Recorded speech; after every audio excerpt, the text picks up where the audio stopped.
Hello guys, lunch is served and today we're going to be having grilled fish in banana leaves or your moimoi leaves. Now you can use whatever leaf is available to you, but this is utterly delicious. Now let's get right into the introduction, shall we? First up, we're going to start out with the main guy, which is the fish. Now this is fish fillet. This particular type of fish is called your white fish or hake. It has been deboned, it has been taken out of the fish so there are no bones in it. Now can you use your whole fish for this recipe? Yes, of course you can. Okay, now you have your fish. What you want to do for this recipe is remove the bones and cut it out. Or you can take your whole fish and just split that into two. Next, I showed you some coconuts that has been grated. And right now what you can see is our seasoning powder. As a rule of thumb, I usually would use seasoning powder that has something fishy in it than using chicken seasoning powder for fish recipe, okay? Now I have the roasted pepper mix. This is the same mix we used for our jollof rice, so I hope you kept that. Now we're going to be using some sweet oranges or clementines as you would call them. We of course have flavored oil. This guy is one thing you need in your kitchen. You have this and you literally do not need any additional spice. That's why it's so good. Next up we have our leaves. I'm showing you the moimoi leaves. However, you can use banana leaves. I know for our people abroad, you probably would have more access to the banana leaves. That's why I mentioned that. But for those of us who have access to this one, this is what you're going to use. Now, if you don't have any of those leaves, what you can do is to use either a foil or a baking sheet, right, as a parchment paper. Now, the first thing we're going to do is take a paper towel and we're going to dry off the moisture from the fish. The reason why we're doing this is you want the seasoning and whatever you're going to use to marinate that fish to penetrate into it. You don't want a case where you are eating the fish and you realize that if you simply just scrape off the top, the fish has no flavor.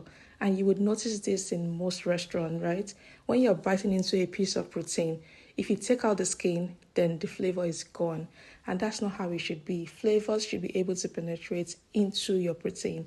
And there are different ways to infuse flavor. So we're going to keep doing this for each piece of fish. So if you're using your hake, your tilapia fish, your catfish, right? Any fish can be used for this recipe. You want to make sure that after taking out the guts and cutting it open, right, make sure that you dry out the excess moisture as you have seen me do with a paper towel, okay? If you don't have a paper towel, use a nice clean cloth, right? A cotton cloth to take out that. The next thing we're going to do is to take our knife and make some sharp cuts. Now make sure it's not too deep because you're not trying to divide that fish. You just want to make some cuts that is deep enough for the spices to go in, okay? You can see that this fish is not dividing. You just barely cut it and it's good enough. I'm going to do this for all the fish and then we can proceed. I would also speak to if you are using whole fish. So it's the same thing. Put some cords on the top, flip it over and also on the other side, okay? We have one more fish to do that for. And just be careful again. If you're using this particular fish, be very careful. It's very soft. So you want to make sure that you do not cut too deeply. Otherwise, it's going to defeat the entire process of what we are doing. So be very careful, make mild cuts, and then we are good to go. The next thing now is to sprinkle that seasoning powder all over that fish. Now, if you have salt, you can use salt in place of the seasoning powder. But I feel like for the seasoning powder, you're infusing salt into that fish. And again, you're also infusing more flavors, right? And that's why you can see me do this. You want to be a bit generous with this because remember that for that roasted pepper mix, it doesn't have any seasoning cube in it or salt, okay? So what you're doing now is going to infuse flavor into your fish. It's also adding salt to taste, okay? So that's why you want to be a bit generous with this. Notice also that I'm not just sprinkling, I'm also massaging that into the fish. So you're not just putting that all over the surface, you're nicely rubbing it. You see where you had all those cuts. You're also going to make sure that your hand goes into it so that the seasoning goes in and then does its job. Now, one of the reasons why we salt our fish first is that you want to draw up the moisture, right? Salt actually does water retention for the fish. So it helps that fish not to dry out. So that's why we use salt. I hope that's clear. Now we're going to put in the roasted pepper mix. Now remember that we did this for our jollof. That's why the color looks so beautiful. Just a quick reminder of what is in this sauce.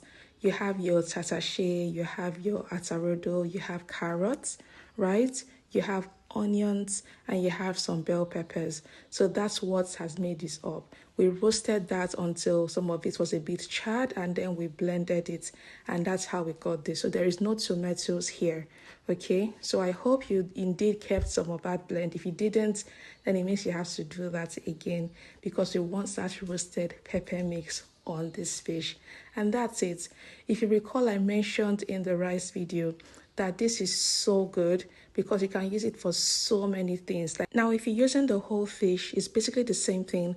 What you just have to make sure you're doing is, as you're rubbing the skin of the fish, which is the outside, okay, you're going to open up that fish. So recall that I said you're splitting that fish into two, right? Split it into two, rub the inside and rub outside of the fish, okay? So the body of the fish, the top, the front and the back, and then open up that fish. So where you have the gills that you've taken out, this sauce goes into all of those parts. So where you have your cuts, make sure to put your finger in so that those sauce can enter, right? And this is what you want to have, a fully marinated fish. And now we're going to get out our oranges. Now guys, you can decide to use lemons, but I've found that the use of sweet orange in seafood is just one of the greatest secrets of all time. It is sweet, it adds a bit of tanginess, and it infuses so much flavor into your seafood. If you've never tried it, now is the time to try it. It's so good. Now I'm using clementines, or what some people would call tangerines, okay? But these are oranges, okay? And you can also use our regular orange, but make sure it is a sweet one. Don't use the one that is sour. Okay, slice through, see that it is sweet. If it's not sweet, please don't use it because you don't want anything sour here. Now get out your moimoi leaves or your banana leaves. Now, if you're using banana leaves, it means you're going to lightly put that on heat over flame and allow it to cook the leaf a bit so that you are able to fold this, okay?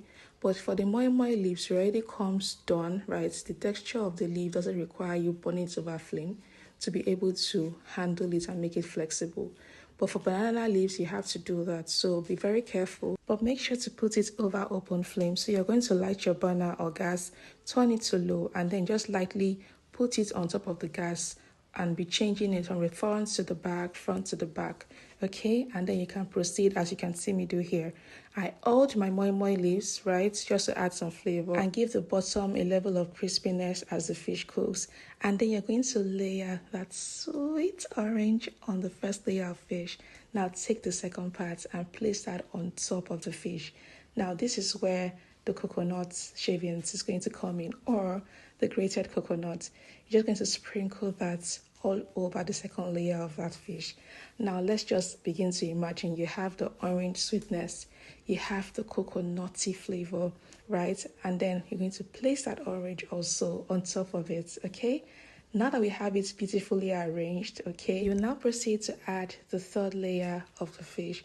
So just nicely place that on it, and then I'm just going to sprinkle some of that coconuts that we grated. This is fresh coconut, so you can use your coconut shavings if you have a bag of it from the store.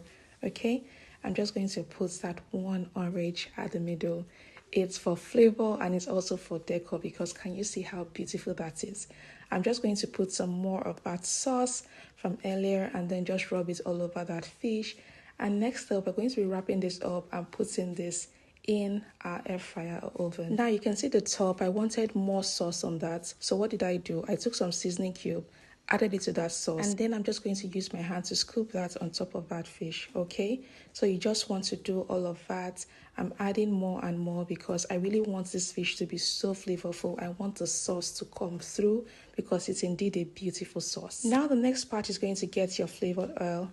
I'm going to just sprinkle that again all over. You know your flavored already has spices, so you don't even need to put in an extra spice. It has garlic, it has onions, it has ginger, it has parsley, chili flakes. So every other thing that you'd have added into your sauce or started seasoning separately, this already has it. So if you're using just vegetable oil, what you want to do is add some spice into your vegetable oil and then use that to sprinkle on your fish, okay?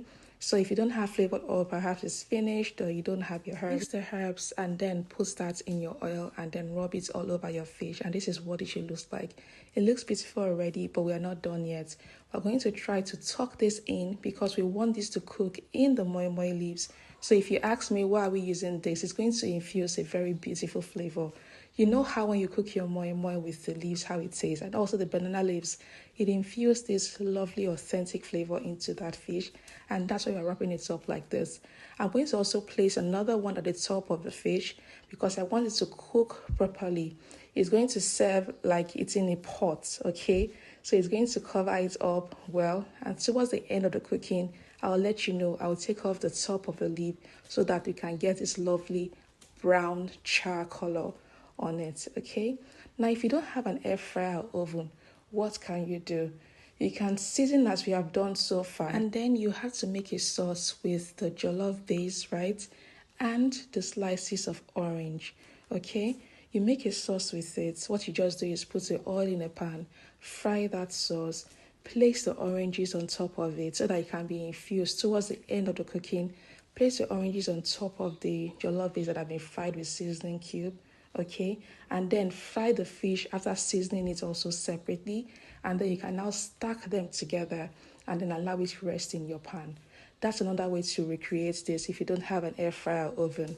Of course, that would mean that you'll be using a lot more oil, right? Otherwise, for this process, the sprinkle of oil that we've used will be enough to cook it. Now, I'm going to be tying it together because I don't want that to get loose in my air fryer oven. Okay, so you can use something that you know that wouldn't catch fire. For instance, I won't advise that you use cloth to tie this, okay? And if you don't have a twine or anything, for the twine is going to melt. That's simply what's going to happen. There are also some oven-friendly ropes that they sell in stores, right? You can also use that. Just look at that looking like a gift. It's so beautiful. So I'm just going to tuck that in and then we're going to proceed. Now that this is looking beautiful, what you want to do is start to preheat your oven to at least 200 degrees before you take it in. Same for your air fryer. Always preheat it before you put in food inside, okay? That way it just enters and starts cooking instead of starting from a cold oven, right? So while that fish is resting in the corner of my kitchen, I'm going to get out some Irish potato. I already washed it so you don't have dirt on the body, and we're not going to be peeling it. We're going to be grilling that with the fish, okay, without taking out the skins.